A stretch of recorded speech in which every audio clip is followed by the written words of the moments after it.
많은 은혜의 자리로 한 걸음 더 나아갈 수 있는 그런 복이 임하기를 위해서 기도해 주시길 부탁을 드리겠습니다. 오늘 우리에게 주신 하나님의 말씀 함께 찾아 봉독해 보도록 합니다. 마태복음 11장 1절에서 6절까지 말씀입니다.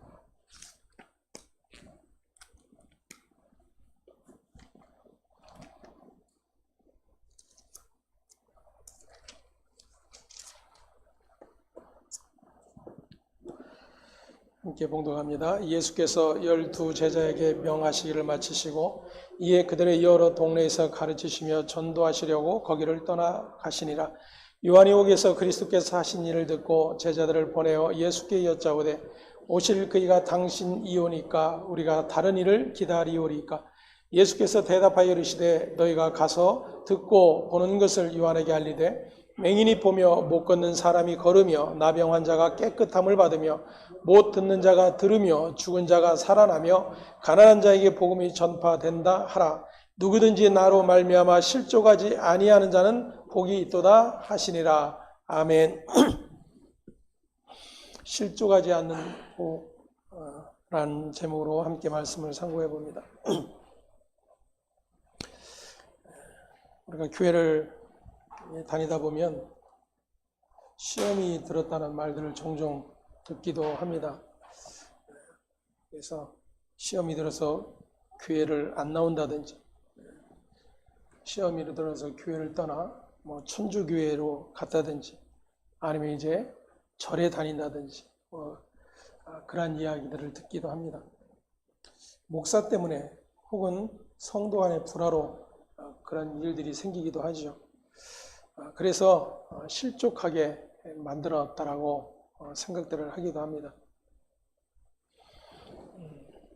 먼저 우리가 알아야 할 것은 성경은 그러한 것들을 실족이라고 말하지 않고 있다라고 하는 것입니다. 그러한 일들은 모두가 자신의 욕심이 만들어낸 일들일 뿐인 것이죠. 에베소서 4장으로 한번 가보겠습니다. 17절에서 20절 말씀 함께 봅니다. 그러므로 내가 이것을 말하며 주 안에서 증언하노니 이제부터 너희는 이방인의 그 마음에 허망한 것으로 행함같이 행하지 말라. 그들의 총명이 어두워지고 그들 가운데는 무지함과 그들의 마음이 굳어짐으로 말미암아 하나님의 생명에서 떠나 있도다. 그들이 감각 없는 자가 되어 자신을 방탕에 방임하여 모든 더러운 것을 욕심으로 행하되 오직 너희는 그리스도를 그같이 배우지 아니하였느니라. 아멘. 에베소 교회 성도들을 향해서 바울이 전해주고 있는 내용입니다. 20절에 보면 오직 너희는 그리스도를 그같이 배우지 아니하였느니라 라는 것입니다. 다시 말씀드리면 그리스도를 알면, 그리스도를 제대로 배우면 그러한 일들이 바로 예수와 상관없는 일들이라고 하는 것이 확인이 될 뿐더러 그러한 일로 인해서 시험에 빠졌느니 실족하였느니 이러한 이야기를 할 수가 없게 되는 것이죠. 성경이 말하고 있는 신자의 실족, 무엇보다도 오늘 본문이 말씀하고 있는 실족은 다름 아닌 예수 때문에 생긴다라는 사실을 우리에게 가르쳐 주고 있습니다.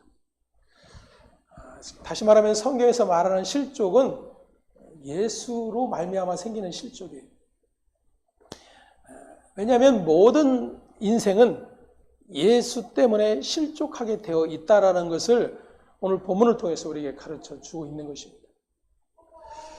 때문에 그 예수를 아는 것, 그래서 우리는 그 예수로 말미암아 실족할 수밖에 없는 존재임이 확인되어질 때에 그 영원한 실족 가운데서 우리를 건져내시고 붙들어내시는 하나님의 구원의 은혜와 은총이 무엇인지를 또다시 확인하게 되는 것입니다. 예수 때문에 실족한다라는 말이 좀 어색하게 들리고 이해되지 않으실 것입니다. 이제 본문 말씀을 통해 실족할 수밖에 없는 그런 우리의 실체들을 한번 확인해 보도록 하겠습니다.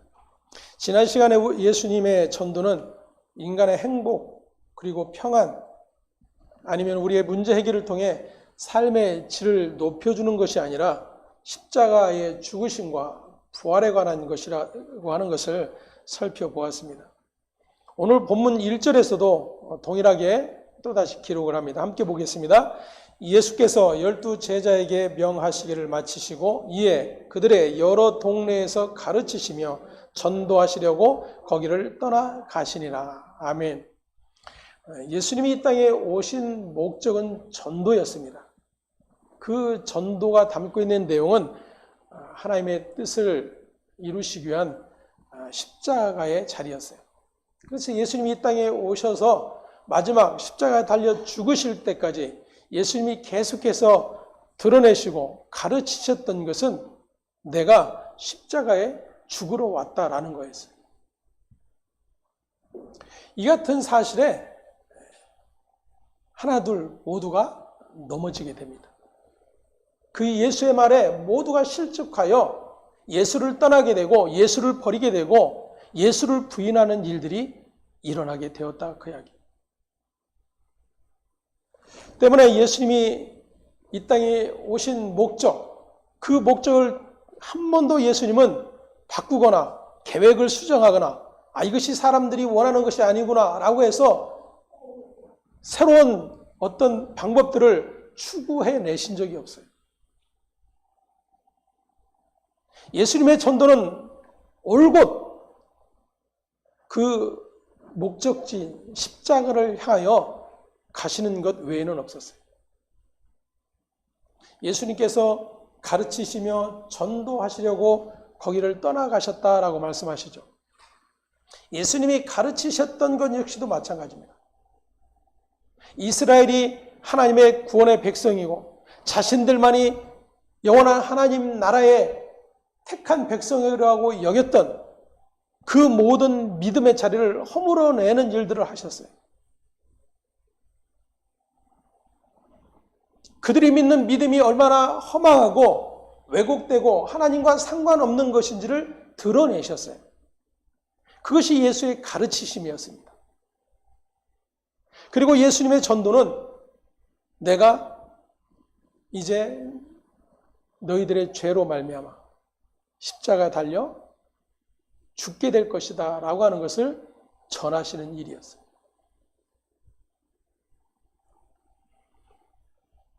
때문에 예수님의 이 전도의 목적은 한 번도 달라지거나 바뀌거나 계획을 수정하거나 또 다른 새로운 어떤 기술들을 보완하신 적이 없다 그 이야기예요.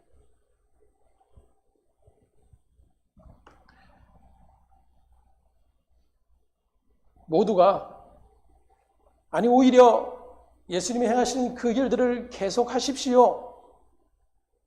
더 많이 행하십시오. 그래야 선지자로 믿지 않겠습니까? 예수님의 형제들마저도 예수님에게 그 이야기를 했어요.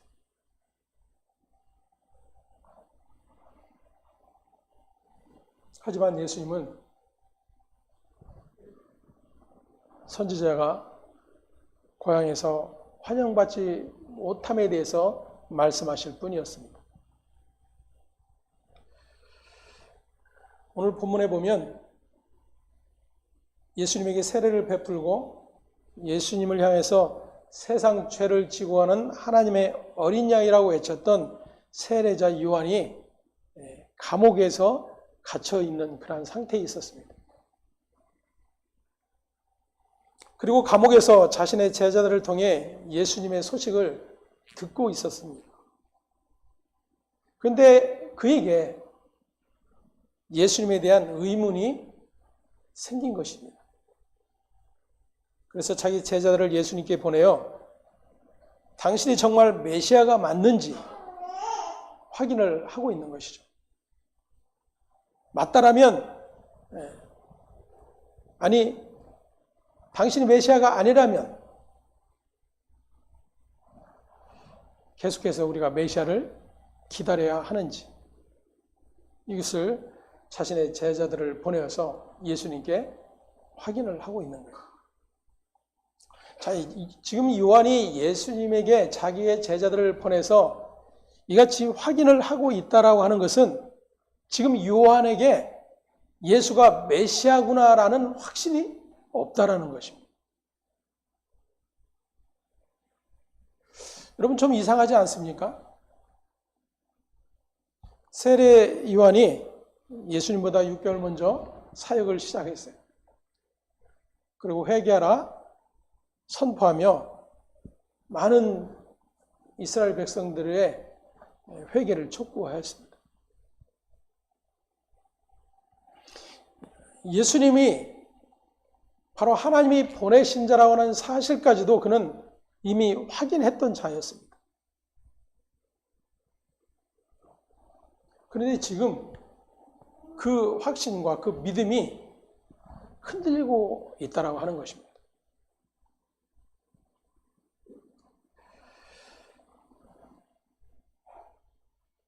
이에 예수님은 자신의 사역이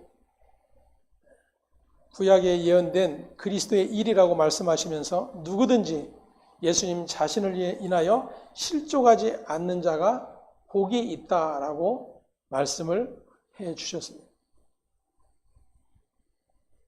이 지금 내용만으로 보면 요한이 지금 실족하였다라는 것입니다.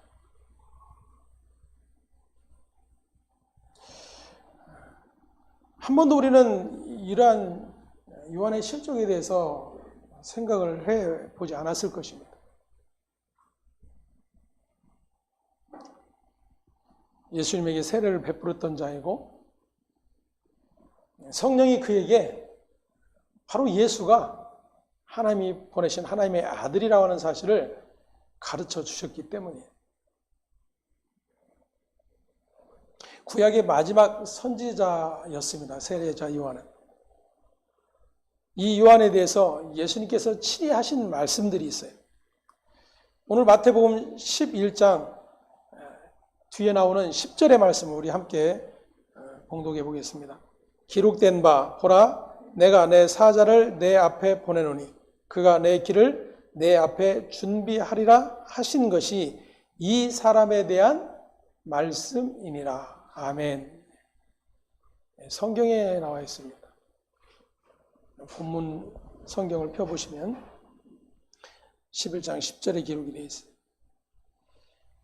예수님께서 말씀하신 이 내용, 기록된 바, 구약의 선지자를 통해서 하나님이 약속하신 말씀을 근거로 삼고 있는 것이죠.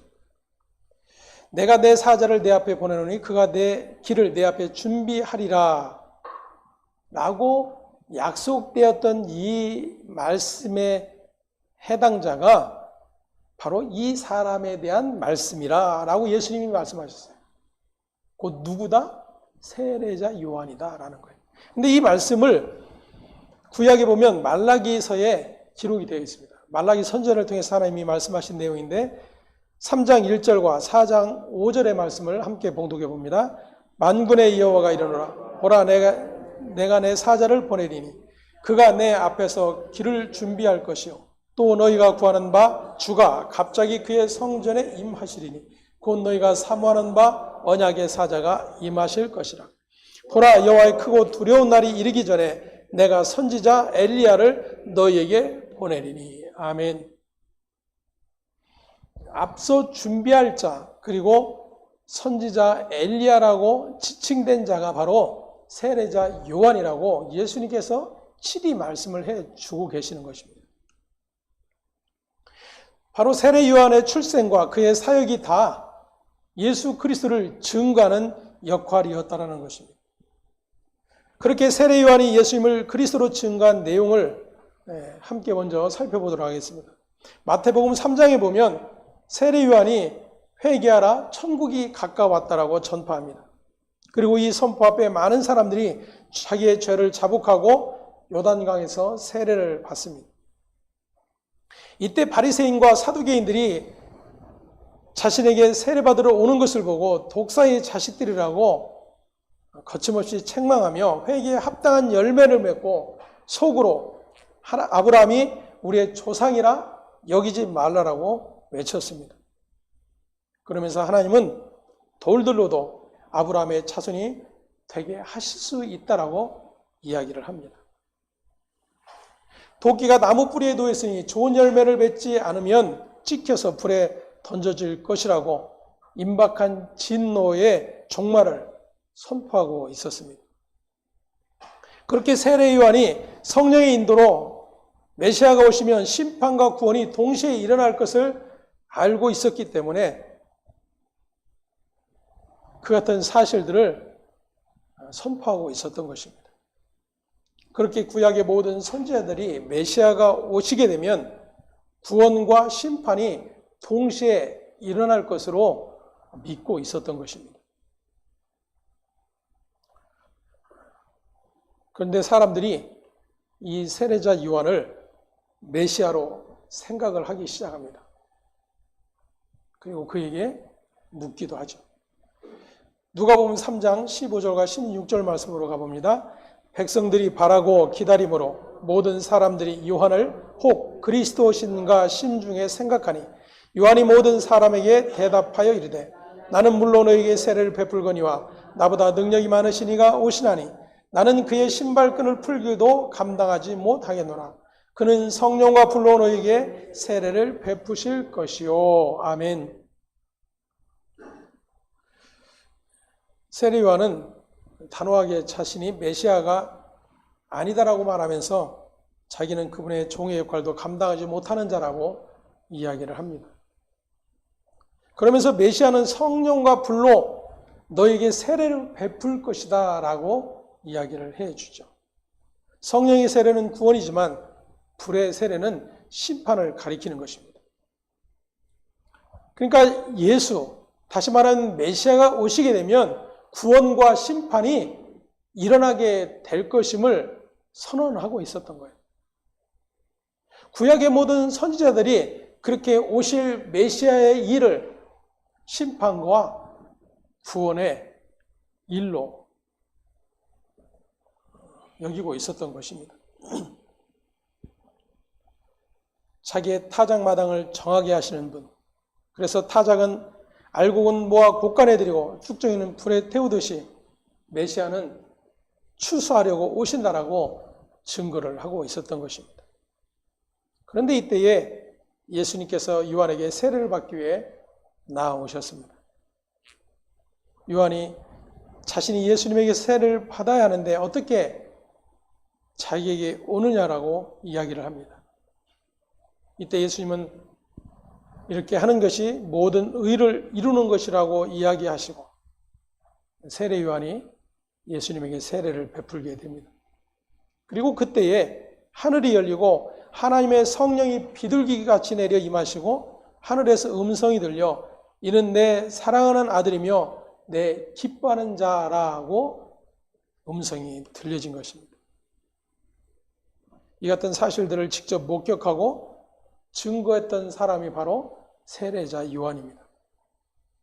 요한복음 1장 29절에서는 세상 죄를 지고 가는 하나님의 어린 양이라고 외치기도 했습니다. 더욱 놀라운 고백은 자신은 예수가 메시아인 것을 알지 못했지만 성령께서 알게 하여 주셨다라고 고백하고 있는 것을 보게 됩니다. 요한복음 1장 32절에서 33절의 말씀을 함께 봉독합니다. 요한이 또 증언하여 이르되 내가 보매 성령이 비둘기같이 하늘로부터 내려와서 그의 위에 머물렀더라. 나도 그를 알지 못하였으나 나를 보내어 물로 세례를 베풀라 하신 그이가 나에게 말씀하시되 성령이 내려서 누구 위에든지 머무는 것을 보거든 그가 곧 성령으로 세례를 베푸는 이인 줄 알라 하셨기에 내가 보고 그가 하나님의 아들이심을 증언하였노라 하니라. 아멘.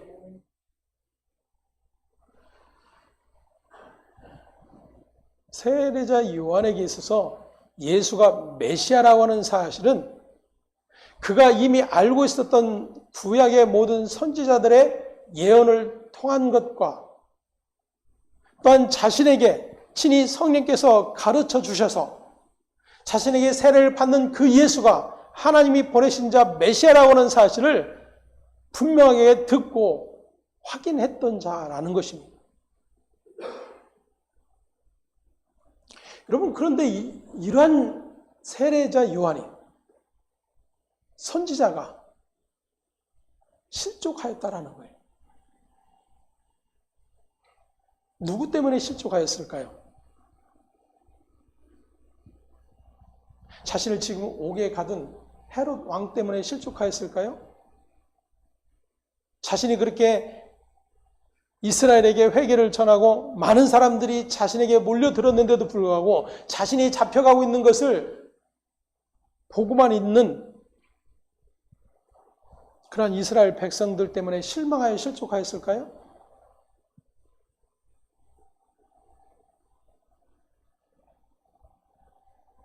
세례자 요한이 실족한 것은 예수 때문이었어요.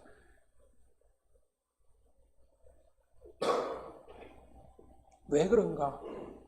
왜 요한이 그렇게 성령으로 말미암아 예수가 그리스도이심을 확인해 주기까지 했음에도 불구하고 실족하게 되었는가? 그 이유는 이 세례자 요한도 이스라엘 백성이기 때문입니다. 다시 말하면 이스라엘 백성이라고 하는 자기 정체성에서 벗어날 수가 없었던 것입니다. 돌들로도 하나님은 아브라함의 후손이 될 수 있게 하시는 분이라고 외쳤지만 그 안에도 역시 선민의식이 들어 있었던 것입니다. 메시아가 오시면 죄인들을 심판하시고 의인들을 구원하실 것이라고 하는 그 믿음이 너무나도 확고하게 자리를 잡고 있었던 것입니다. 그러므로 자기 눈으로 직접 메시아 오심을 목격하고 증언하였기 때문에 거침없이 회개를 촉구할 수 있었던 것입니다. 그래서 헤롯을 향해서도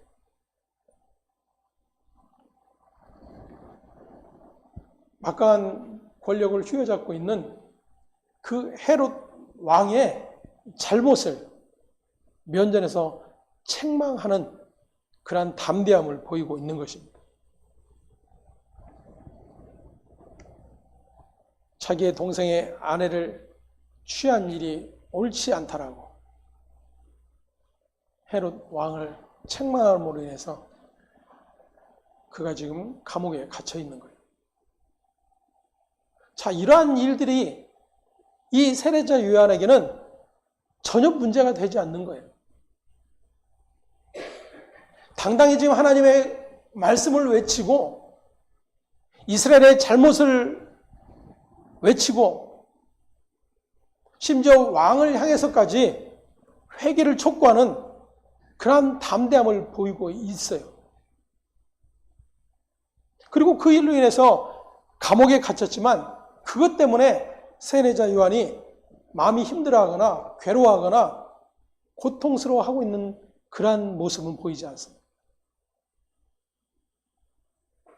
근데 그가 감옥에서 고통하고 있는 일은 단 한 가지예요. 누구 때문에? 예수 때문에.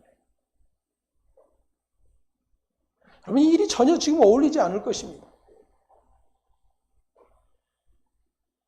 그리고 우리가 신앙생활 하면서도 교회에서 시험 드는 사람들은 믿음이 연약해진 사람들이라고 생각을 하고 믿음이 없는 사람들이라고 대부분 여깁니다. 믿음 좋은 사람은 장로나 목사는 시험 들 수 없다라고 여기는 거예요. 믿음이 연약한 성도는 그럴 수 있지만. 근데 그 시험이 담고 있는, 실족이 담고 있는 내용들은 예수와 상관없는 것들이에요, 다. 이 지금 세례자 요한은 그가 감옥에 갇힌 것과 그 자기의 모든 형편, 그것을 돌아봐 주지 않는 자기의 제자들에 대한 그러한 서글픔, 이러한 것들이 아니에요. 자신이 메시아라고 믿고 있었던 그 예수가 메시아가 아닐 수 있구나라고 하는 그러한 마음인 거예요.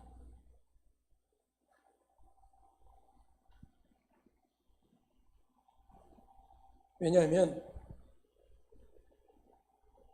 모든 유대인들은 메시아를 모두가 기다리고 있었습니다. 그리고 그들이 바라고 소망하는 메시아는 누구도 예외가 아니에요. 이스라엘 백성이나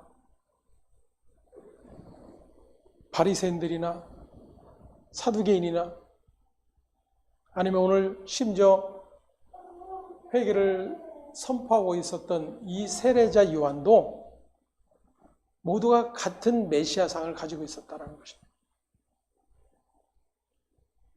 그러면 왜 지금 요한이 예수 때문에 실족하게 됐는가?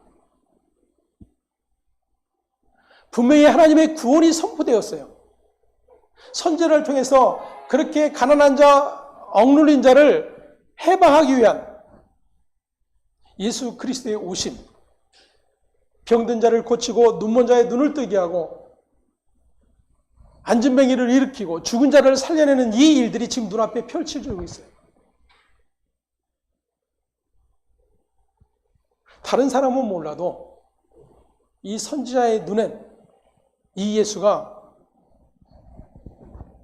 모든 구약의 선지자가 예언한 그 메시아가 맞구나라고 확신할 수밖에 없는 것입니다.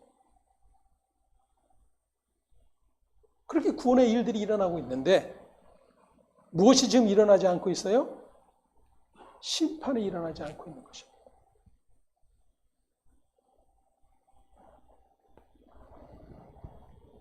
예수님이 오셔서 자신들이 원하는 그 모든 구원의 소망의 일들은 여기저기서 많이 일어나는데 메시아가 오시면 반드시 하시게 될 구원과 심판의 이 두 가지 일 중에 심판의 일이 일어나지 않고 있는 거예요. 자신들을 지금 억압하고 있는 로마를 전복시키는 어떤 지도자의 모습도 보이지 않아요.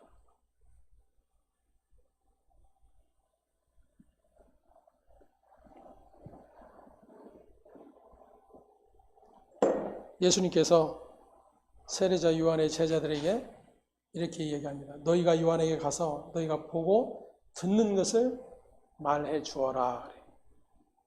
그 내용이 오늘 본문 5절에 기록이 되어 있습니다. 함께 봅니다. 맹인이 보며 못 걷는 사람이 걸으며 나병 환자가 깨끗함을 받으며 못 듣는 자가 들으며 죽은 자가 살아나며 가난한 자에게 복음이 전파된다 하라. 아멘. 예수님의 이 말씀 역시도 구약에서 메시아가 하실 일에 대한 예언된 내용입니다. 이사야 29장 18절 함께 봅니다. 그날에 못 듣는 사람이 책의 말을 들을 것이며 어둡고 캄캄한 데에서 맹인의 눈이 볼 것이며 이사야 35장으로 갑니다. 그때에 맹인의 눈이 밝을 것이며 못 듣는 사람의 귀가 열릴 것이며 그때에 저는 자는 사슴같이 뛸 것이며 말 못하는 자의 혀는 노래하리니 이는 광야에서 물이 솟겠고 사막에서 시내가 흐를 것임이라. 아멘. 이사야 61장에 가봅니다. 1절 주 여호와의 영이 내게 내리셨으니 이는 여호와께서 내게 기름을 부으사 가난한 자에게 아름다운 소식을 전하게 하려 하심이라. 아멘. 지금 여기까지의 내용들, 어쩌면 오늘날 교회가 끊임없이 예수를 드러내고 증거하고 전도하는 모든 내용들이 여기에 다 들어있어요.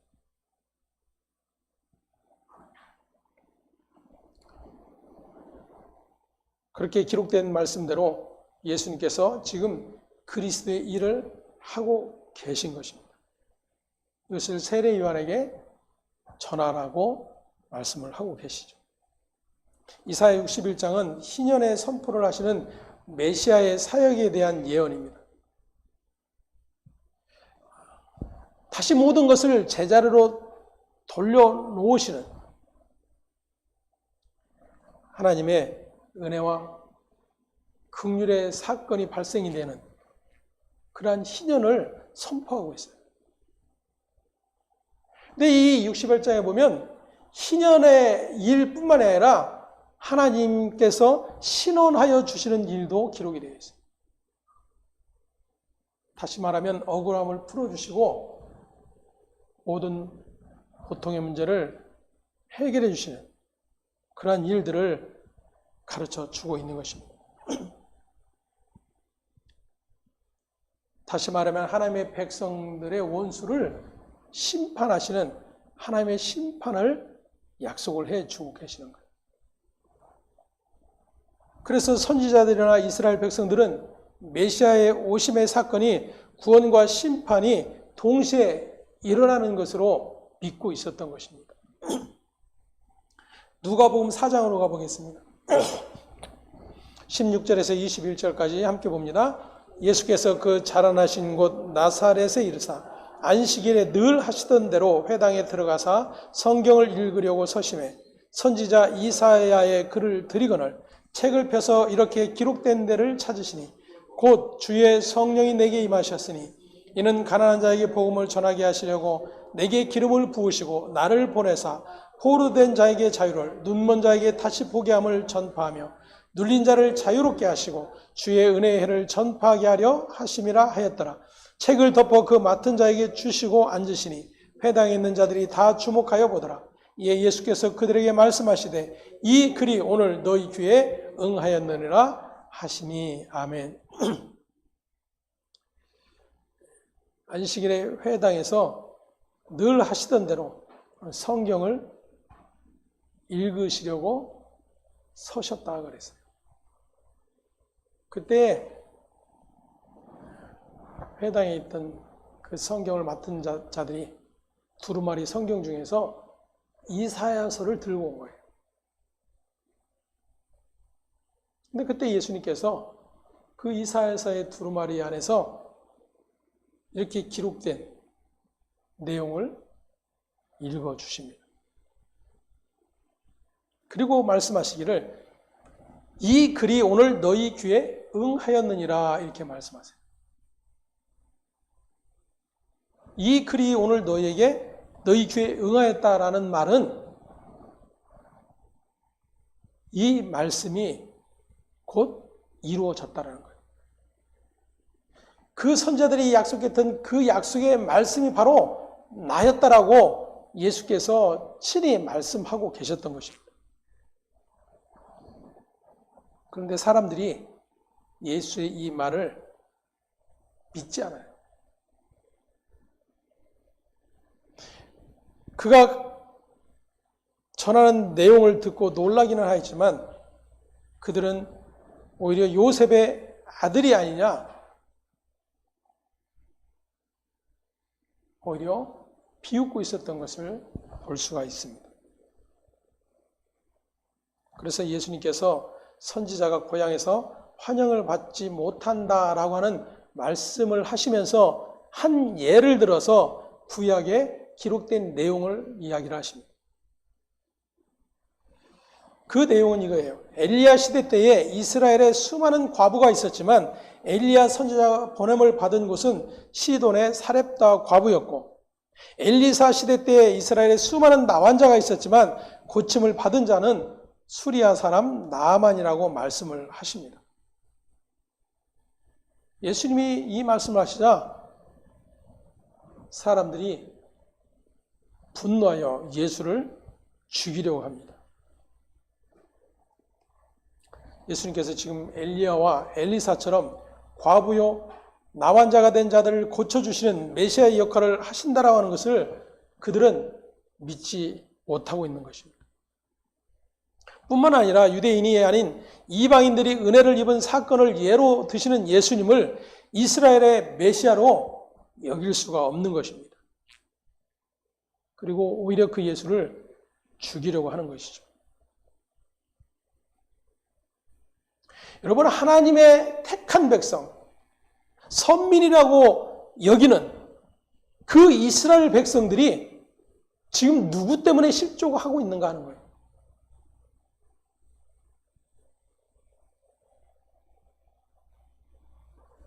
예수 때문에 실족하고 있어요. 예수 때문에.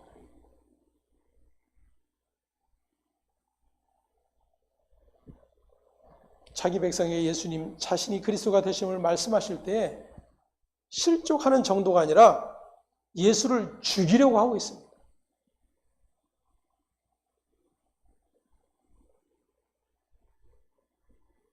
그 이유는 유대인들 모두가 그들이 기다리는 메시아 사상이 달랐기 때문이에요.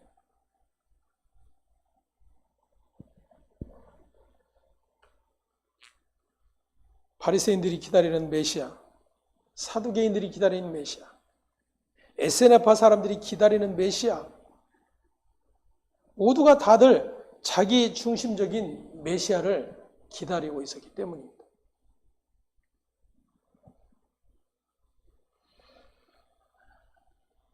너무나도 분명하게 예수가 선자를 통해서 약속된 메시아라고 하는 사실을 성령을 통해서 듣고 확인했음에도 불구하고 왜 세례자 요한이 실족하게 되었는가? 아니, 예수께서 친히 성경을 읽으시며 이 기록된 성경이 바로 오늘 이루어졌다라고 선언하심에도 불구하고 그 예수를 보지 못하고 왜 그 예수 때문에 실족하고 있는가? 아니, 오히려 그 실족하는 자들이 왜 하나님의 백성들이며 하나님의 모든 말씀을 기다리고 있었던 하나님의 택한 선민들이었는가?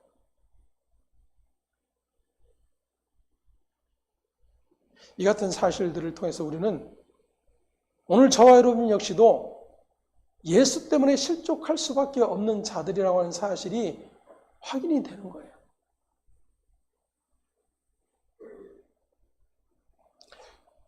사실은 너무나도 엄청난 충격입니다. 저 역시도 예수 때문에 실족한다라는 생각은 한 번도 해본 적이 없어요.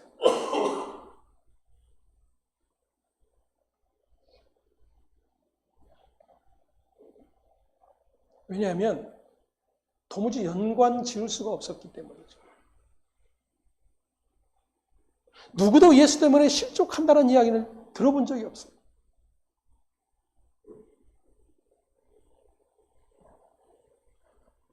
하지만 오늘 세례자 요한의 이 질문을 통해서 왜 예수 때문에 실족할 수밖에 없는가? 나중에 뒤에서도 살펴보겠지만 여러분, 예수님이 택하여 불러내신 12제자 모두가 다 실족하였어요.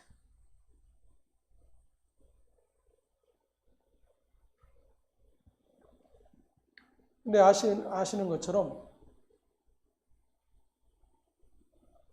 누가 크냐를 가지고 서로 다툼이 일어났었어요. 제자들 간에.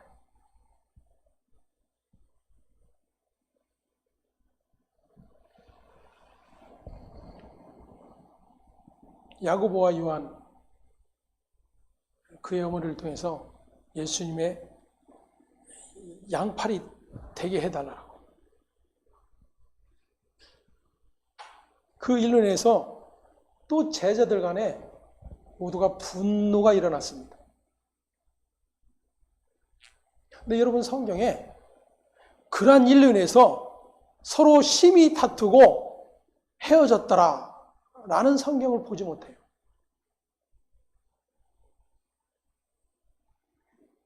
그쯤 되면 오늘 우리의 예대로 본다라면 교회를 떠나거나 다시는 보지 않거나 차라리 내 대해 상종 안 하면 되지, 이럴 거예요. 그래서 그런 일들을 가지고 우리는 시험 들었다, 실족하였다, 그런 표현들을 하죠.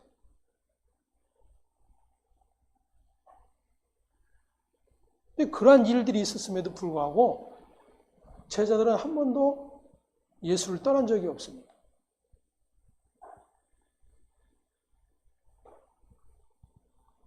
근데 12제자 모두가 예수를 떠나게 됩니다. 하나는 예수를 팔아넘기고 나머지 11제자는 모두가 예수를 등지고 자기 살겠다고 자기 살 길 찾아 다 떠나게 됩니다. 왜 이런 일이 일어나게 됩니까? 예수 때문에요. 예수 때문에.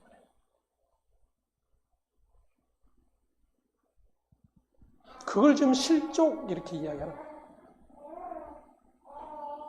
스캔들론, 걸려 넘어지게 하는 것.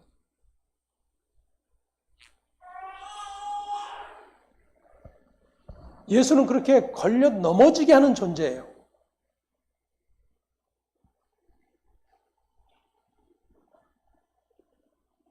그런데 우리는 그러한 예수로 여기지 않습니다.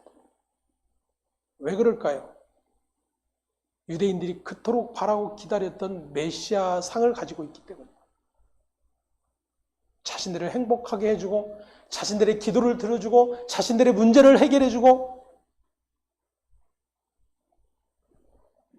자신들의 원수를 갚아주시는 그러한 예수로 붙들고 있기 때문입니다.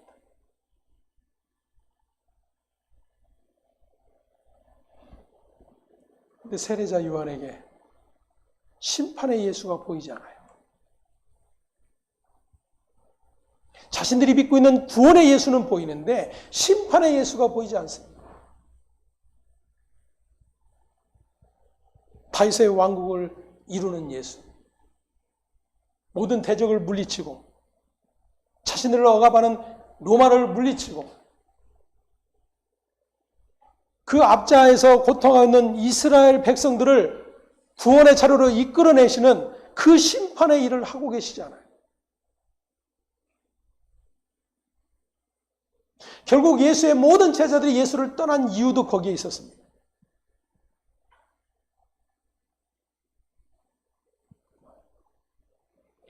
그렇다면 저와 여러분 역시도 예외일 수가 없는 거예요. 우리는 예수를 믿고 구하는 모든 것들이 그들과 별반 다르지 않습니다.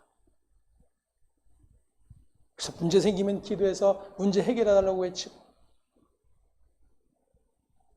메시아가 오셔서 구원하실 그 구원의 일, 구원과 심판의 일이 무엇인지를 알지 못하기 때문에 영원한 죄로 말미암아 영원한 사망, 영원한 심판의 자리에서 십자가를 통해서 그 형벌의 자리에서 건져내시는 그 예수의 일을 구원의 일로 보지 못하는 거예요. 실제적으로 내게 일어날 어떤 일들만 계속 기대하고 있는 것입니다.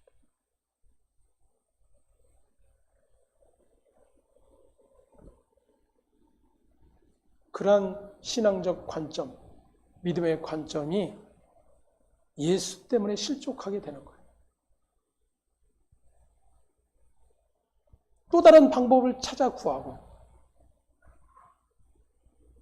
그렇게 자신들이 원하는 목적들을 이루어줄 어떤 대상들을 찾아 구하는 일들이 계속 일어나게 되는 것입니다.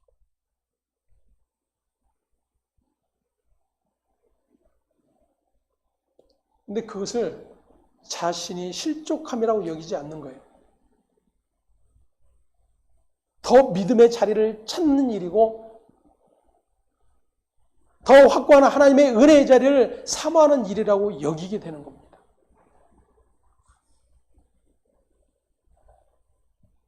이 전혀 다른 예수를 찾아 방황하고 있는 것입니다.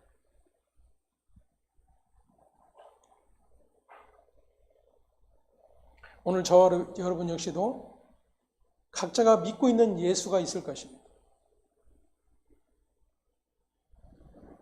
때론 내가 믿고 있는 예수와 다른 예수의 모습에 실족할 일이 생기기도 하게 될 것입니다. 왜냐하면 세상의 종교적 관점에서 믿고 바라는 예수는 하나님이 보내신 자 예수 앞에 실족할 수밖에 없기 때문입니다.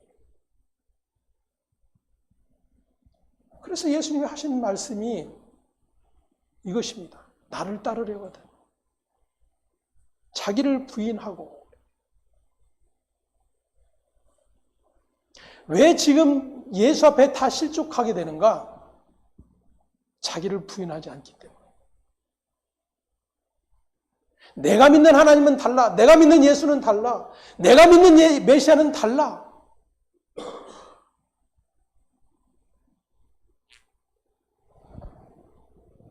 그렇게 여전히 자신이 원하는 예수를 찾아 떠돌아다니는 것입니다. 인간의 믿음은 그렇게 하나님의 약속된 메시아에 대해서 실족할 수밖에 없는 존재들입니다. 다음 주에는 왜 그렇게 인간은 예수로 실족할 수밖에 없는지, 그럼에도 불구하고 실족하지 않는 복을 받을 수 있는 자가 된 것, 이것이 어떻게 이루어지게 된 것인지 계속해서 살펴보도록 하겠습니다. 기도하겠습니다. 하나님 감사합니다.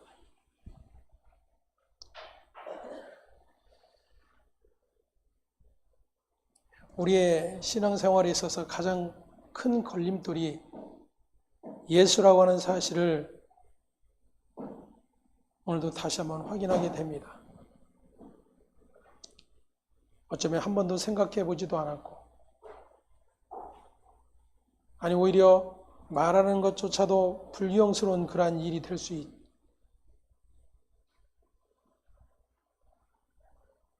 하지만 오늘 세례자 요한과 그리고 하나님의 모든 약속의 말씀을 굳게 믿고 메시아를 기다렸던 이스라엘 백성들과 예수께서 특별히 불러 제자로 삼은 12사람의 예들을 통해서 그들 모두가 누구 때문에 실족하고 있는지를 확인하게 됩니다.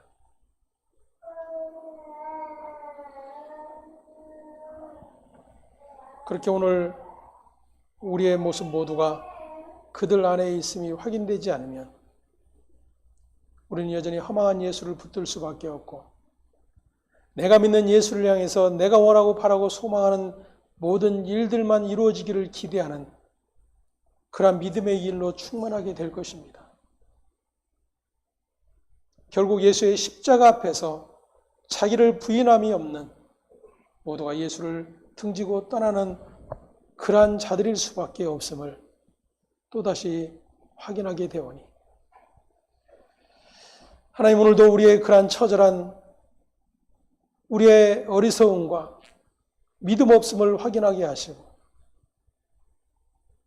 끝까지 우리를 불러 구원의 자리로 이끌어내시는 하나님의 구원을 확인할 수 있도록 은총 베풀어 주시옵소서. 감사와 찬송의 아버지께 있음을 고백하며 우리의 주 되신 예수 그리스도의 이름으로 기도합니다. 아멘.